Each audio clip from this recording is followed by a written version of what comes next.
Her husband, Philadelphia police say she tried to cover her tracks, but the investigation pointed to her as the suspect. She has been arrested as investigators work to figure out why she allegedly pulled the trigger. It was just before dawn on a quiet street in Philadelphia's Andorra section. Birds chirping faintly, the sky barely waking. Then suddenly, a scream shattered the calm. Police cars, rescue trucks, fire engines, sirens screaming through still streets. And beneath the chaos, a body, laid out on a plastic sheet between two parked cars. A gun resting on his chest, a bullet to the back of the head. His name was Jordan Baxter, a devoted father of 3, a beloved neighbor, a 14-year veteran regional rail engineer with SEPTA, and now he was gone. To the neighbors, Jordan and Danielle Baxter were the picture of normalcy. Super nice family, one neighbor said. I knew them enough to say hello, goodbye, wave to the kids. A peaceful home, children's laughter, backyard barbecues, small talk on the lawn. Nothing to suggest the nightmare that would unfold. But early that Wednesday morning, residents were jolted awake by screams. I heard absolutely nothing, one neighbor told reporters, still in disbelief. Then, 10 cop cars, rescue, fire trucks, total mayhem. That doesn't happen here. When police forced their way into the home, the scene was haunting. Blood soaked a mattress inside. No sign of a struggle, no sign of a break-in. But someone had dragged Jordan's body outside, carefully placed it between 2 parked cars like it didn't belong to someone's father, someone's son, someone's husband. Danielle Baxter, Jordan's wife, was arrested on the spot, charged with murder. And in the hours that followed, more chilling details emerged. Police believe Danielle shot her husband in the head while he was lying on the bed. Then, rather than call for help or show remorse, she wrapped his body in plastic and dragged it out of the house. The motive? Unknown. Not a single word has been said.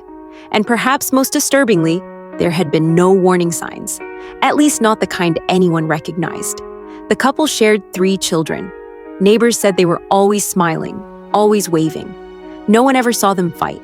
No one suspected what might have been hiding behind those walls.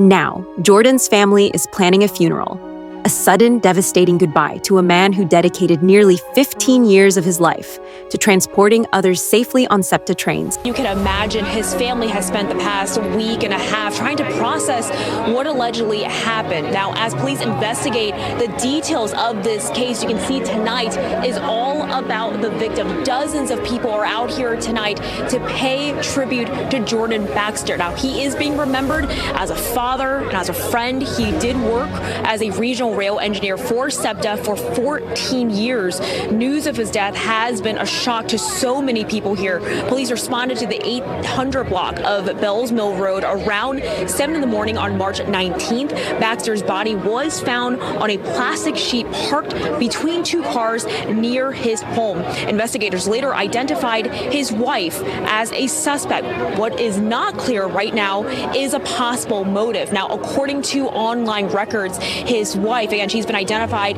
as Danielle Baxter. She is being defended. A man who clocked in every day to serve his community and who will now never return home. And in the quiet after the chaos, one question lingers in the air like smoke. Why? What could possibly make a wife take the life of her husband, execution style, and then leave his body like discarded trash outside their home? Disturbing case of domestic violence as 3 children are left without their parents. Their father killed, their mother now behind bars. We were shocked. We were totally shocked. Total mayhem is how Andorra residents described the scene they woke up to on Wednesday morning. 10 cop cars, rescue, fire truck. It's a quiet street. That doesn't happen. Philadelphia police say just before 7 a.m., officers responded to a report of a person screaming. When they arrived on Bells Mill Road, they found 38-year-old Jordan Baxter lying on a plastic sheet between 2 parked cars with a gun on his chest. Investigators discovered Baxter had been shot in the back of the head, and there was blood on a mattress inside the house. The next morning, 39-year-old Danielle Baxter was arrested and charged with murdering her husband. Super nice family. Neighbors who asked that we not show their faces say the couple has 3 children and were very friendly. Jordan Baxter worked as a SEPTA engineer for 14 years. SEPTA released a statement saying, "We're saddened by the tragic loss of Jordan Baxter, who was a veteran regional rail engineer. Our thoughts are with his loved ones at this difficult time." Very nice. Very nice. Yeah. They have children.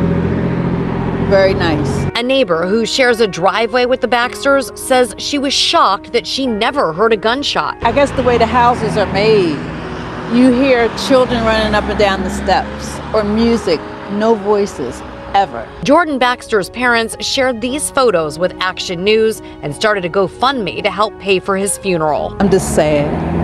Very sad.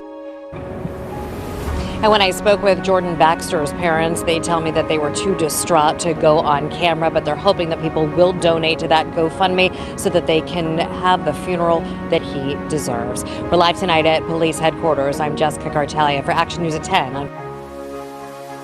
Danielle Baxter is scheduled to appear in court in the coming weeks. She's facing additional charges, including abuse of a corpse. But for now, the city mourns. SEPTA issued a brief, somber statement. SEPTA is saddened by the tragic loss of Jordan Baxter, who was a veteran regional rail engineer. Our thoughts are with his loved ones at this difficult time. If you or someone you know is in an abusive relationship, or if something doesn't feel right, speak up. Sometimes the silence hides the most unimaginable tragedies. Don't wait until it's too late. Jordan Baxter's story is a heartbreaking reminder that even the quietest homes can hold the loudest secrets.